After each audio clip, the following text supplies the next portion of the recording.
15 மாவட்டத்தில் கடுமையான கனமழை பொறுத்தவரைக்கும் தீவிரமடைய போகுது. எந்தெந்த மாவட்டத்தில கனமழைக்கான வாய்ப்புகள் இருக்கு? வரும் மணி நேரங்கள்ல எங்கெல்லாம் நமக்கு கனமழை ரொம்ப தீவிரமாக இருக்கும் என்பது குறித்து மிக தெளிவாக நம்ம பார்க்கலாம். நீங்க ஒண்ணே ஒண்ணு பண்ணுங்க. நம்ம ஸ்க்ரீனுக்கு கீழ தெரியக்கூடிய மறக்காம அந்த லைக் பட்டன் எல்லாருமே கிளிக் பண்ணி சப்போர்ட் பண்ணுங்க. நண்பர்கள், உறவினர்கள் தெரியப்படுத்த ஷேர் பண்ணுங்க. அவங்களும் பார்த்து பயன்பெறட்டும். நேற்றைக்கு பார்த்திருப்பீங்க தமிழ்நாடு முழுவதும் பெரும்பாலான மாவட்டத்தில நமக்கு வானம் இருட்டிக் கொண்டு மழை பொழிவுகள் மிதமான மழையும் சில இடங்கள்ல வலுவான கனமழையும் வெளுத்து வாங்கியது. கடலோர மாவட்டங்கள்ல புதுச்சேரி, விழுப்புரம், கடலூர், மயிலாடுதுறை, கடலோரம் மற்றும் கடலொட்டிய பகுதிகளில் இடி மின்னல் கடுமையாகவும் கனமழையும் பல்வேறு பகுதிகளில் கொட்டி தீர்த்தது. இன்றைக்குமே கூட ஒரு சில இடங்கள் நமக்கு தொடர்ந்து மழை வாய்ப்புகள் எதிர்பார்க்கலாம். அடுத்து வரப்போகிற 2 முதல் 3 தினங்களுக்குமே தமிழ்நாட்டில் தொடர் கனமழைக்கான வாய்ப்பு இருக்கு. ஆனால் குறிப்பிட்ட சில மாவட்டங்கள் மட்டும்தான். எல்லா மாவட்டங்களிலும் கனமழை வருமானு கேட்டால் கண்டிப்பாக இல்லை. குறிப்பிட்ட சில மாவட்டங்களில் மட்டும் நமக்கு மழை பதிவாகிட்டு அதுக்கப்புறம் 3 நாட்களுக்கு பிறகு மழை எல்லாமே ஓய்வு கொடுக்க வாய்ப்புகள் இருக்கிறது. ஆகவே தமிழகத்தில் பகல் நேரங்களில் வெயிலுடைய தாக்கம் அதிகரித்தாலும் மாலை மற்றும் இரவு நேரங்களில் கடுமையான கனமழை பொறுத்த வரைக்கும் தொடர்ந்து நீடிக்க போகுது. கனமழை எச்சரிக்கை எந்தெந்த மாவட்டங்கள் அப்படிங்கிறத பார்க்கலாம். முதலாவதாக ராமநாதபுரம் மாவட்டம். ராமநாதபுரம் மாவட்டத்தில் ராமேஸ்வரம், மண்டபம், கீழக்கரை மற்றும் அதன் சுற்றுவட்டார பகுதிகள், ராமேஸ்வரம் முழுவதுமாகவே ராமநாதபுரம் மாவட்டத்தில் இருக்கக்கூடிய பெரும்பாலான இடங்களிலும் பரவலாக இடைவெளி விட்டு மிதமான மழையும் ஓரிரு இடங்களில் கனமழையுமாக பகல் நேரங்களுக்கு பிறகே நமக்கு பதிவாக ஆரம்பிச்சிடும். அதுக்கப்புறம் மதுரை மற்றும் திண்டுக்கல்ல மேகக்கூட்டங்கள் வர ஆரம்பிச்சிருக்கு. சில இடங்கள்ல லேசானது முதல் மிதமான மழையும் ஓரிரு இடங்கள்ல கனமழைக்கான வாய்ப்பாகவும் எதிர்பார்க்கலாம். மதுரை, திண்டுக்கல் முழுவதுமாகவே மேகக்கூட்டங்கள் வர ஆரம்பிச்சிடும். தொடர்ந்து இன்றைக்கு மட்டும் இல்லைங்க, அடுத்து வரப்போகிற 2 முதல் 3 நாட்களுக்குமே மதுரை, திண்டுக்கல்ல பரவலாக விட்டு விட்டு சில நேரங்களில் கனமழைக்கான வாய்ப்புகளும் நிச்சயமாக பதிவாகும். மதுரை மாவட்டத்தில் இருக்கக்கூடிய அநேக இடங்கள், நகர பகுதிகள், திண்டுக்கல், சின்னாளம்பட்டி, அதைத் தொடர்ந்து நத்தம் பகுதிகள், கொடைக்கானல் உள்ளிட்ட பெரும்பாலான திண்டுக்கல் பகுதிகளிலும் பரவலாக மழை உண்டு. விருதுநகர் மாவட்டத்தில் நமக்கு அருப்புக்கோட்டை, சிவகாசி, ராஜபாளையம், ஸ்ரீவில்லிபுத்தூர் என பெரும்பாலான பகுதிகளில் வானம் ஓரளவு மேகமூட்டமாகவும் சில சமயங்களில் மிதமான மழைக்கான வாய்ப்புகளையும் எதிர்பார்க்கலாம். சிவகங்கை மாவட்டம், தேவக்கோட்டை மற்றும் அதன் சுற்றுலா பகுதிகள், காளையர் கோயில் உள்ளிட்ட பெரும்பாலான பகுதிகளில் திடீரென நமக்கு அப்படியே சட்டென்று மேகக்கூட்டங்கள் கூடி ஒரு இடங்களில் நமக்கு மிதமானதிலிருந்து கனமழையாக சிவகங்கை மாவட்டத்தில் எதிர்பார்க்கலாம். அடுத்ததாக சேலம் மாவட்டத்தில் சில இடங்களில் வானம் மேகமூட்டமாக இருக்கும், மழை வர மாதிரி இருக்கும், ஆனால் மழை வராது.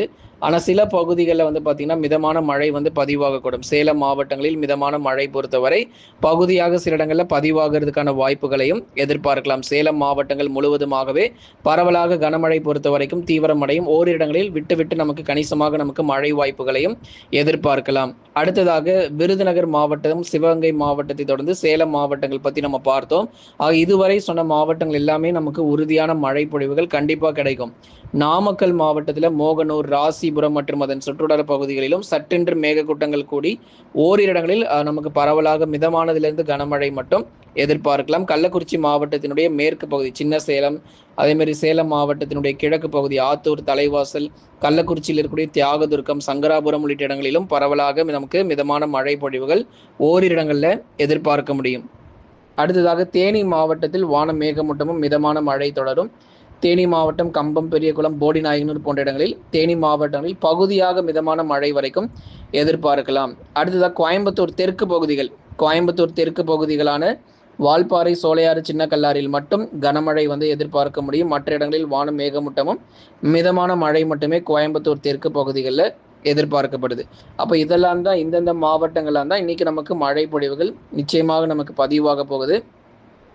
அடுத்து வரப்போகிற 3 தினங்களுக்கும் தென் மாவட்டங்கள் மதுரை முதல் கன்னியாகுமரி வரைக்கும் இருக்கக்கூடிய எல்லா பகுதிகளிலும் கனமழை உறுதி. மதுரை, திண்டுக்கல், விருதுநகர், சிவகங்கை, ராமநாதபுரம், தூத்துக்குடி, திருநெல்வேலி, கன்னியாகுமரி உள்ளிட்ட நமக்கு பெரும்பாலான தென் மாவட்டங்கள் மதுரை முதல் குமரி வரை இருக்கக்கூடிய பகுதிகளுக்கு நாளை மறுநாள் அதற்கு அடுத்து வரக்கூடிய நாட்களுமே கடுமையான கனமழை பொறுத்தவரை பகல் நேரங்களுக்கு பிறகு புரட்டி போட வாய்ப்புகள் இருக்கு. 5 முதல் 8 சென்டிமீட்டர் மழை வரைக்கும் எதிர்பார்க்கிறோம். கொஞ்சம் கவனமா இருங்க. ஒரே நாளில் வலுவான கனமழை பொறுத்தவரை தென் மாவட்டங்களில் மேலும் தீவிரமடைய போகுது. இப்போ சில நேரங்களில் வானம் மேகமூட்டமாக இருக்கிற மாதிரி தெரியலாம், மழை வராத ஒரு சூழ்நிலை போலவே இருக்கலாம். ஆனால் கண்டிப்பாக நம்ம அறிவித்த மாவட்டங்கள் எல்லாமே நமக்கு மழை கிடைக்கும். நாளை மறுநாள் தென் மாவட்டங்கள் முழுவதுமாக எல்லா பகுதிகளிலும் பரவலாக நமக்கு மழை பொழிவுகள் தீவிரமாகிறதுக்கான வாய்ப்புகள் எதிர்பார்க்க முடியும். மேற்கு தொடர்ச்சி மலையொட்டிய மாவட்டங்களான நீலகிரி, கோயம்புத்தூர், தேனி மற்றும் தென்காசி உள்ளிட்ட மேற்கு தொடர்ச்சி மலையொட்டிய மாவட்டங்களிலும் பகுதியாக நமக்கு மிதமானது முதல் கனமழை வரைக்கும் உறுதியாகி இருக்கு. நீலகிரி மாவட்டம் உதகா, குறிப்பாக நமக்கு வந்து பார்த்தீங்க அப்படின்னா உதகமண்டலம் உள்ளிட்ட இடங்களிலும், அதே மாதிரி நம்ம கோத்தகிரி, குன்னூர் போன்ற இடங்களிலும் பரவலாக கனமழையானது ரொம்ப தீவிரமாக இருக்கும். நீலகிரியினுடைய மேற்கு பகுதிகள், அவலாஞ்சி மற்றும் அதன் சுற்றுவட்டார பகுதிகள் என பெரும்பாலான இடங்களிலும் கனமழையானது விட்டு விட்டு நமக்கு பதிவாகிறதுக்கான வாய்ப்புகளையும் எதிர்பார்க்கலாம்.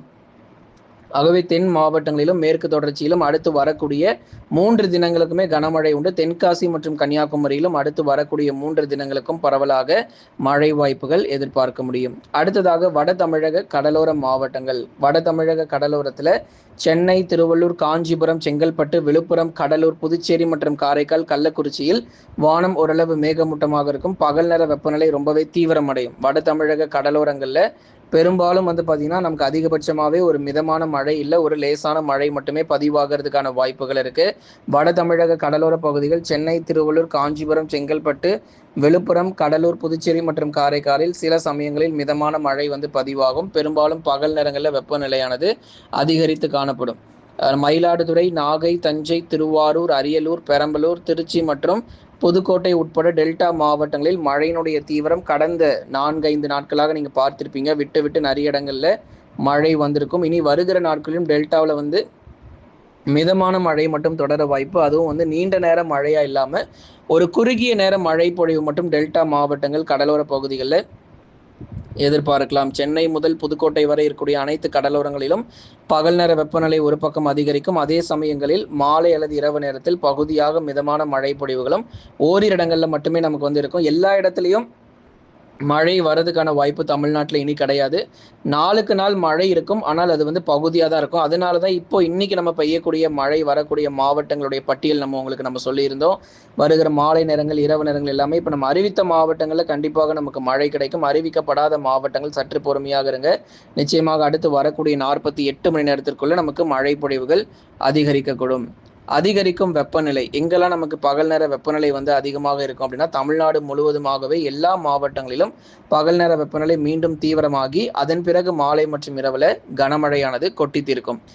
மிக முக்கியமான ஒரு விஷயம் நம்ம சொல்லி ஆகணும். தென்மேற்கு பருவமழை பொறுத்தவரை தெற்கு வங்கக்கடல் மற்றும் அந்தமானில் தென்மேற்கு பருவமழை தொடங்கி விட்டது அப்படிங்கிற அறிவிப்புகள் நம்ம தொடர்ந்து கொடுக்கிறோம். ஏன்னா ஏற்கனவே சொல்லிக்கிட்டே இருந்தோம், பருவமழை நம்ம பருவ காற்று பொறுத்த வரைக்கும் வலுவாக அந்தமான் பகுதிகளில் வீச ஆரம்பிச்சிருச்சு அப்படின்னு சொல்லி தெற்கு வங்கக்கடல் மற்றும் அந்தமானில் தென்மேற்கு பருவமழை தொடங்கியாச்சு. படிப்படியாக தமிழகம், கேரளா மற்றும் கர்நாடகாவிலும் வருகிற நாட்களில் பருவமழை தொடங்கி மழை வாய்ப்புகளையும் தீவிரமடைய செய்யும். அதில் எந்த மாற்றமும் இல்லை.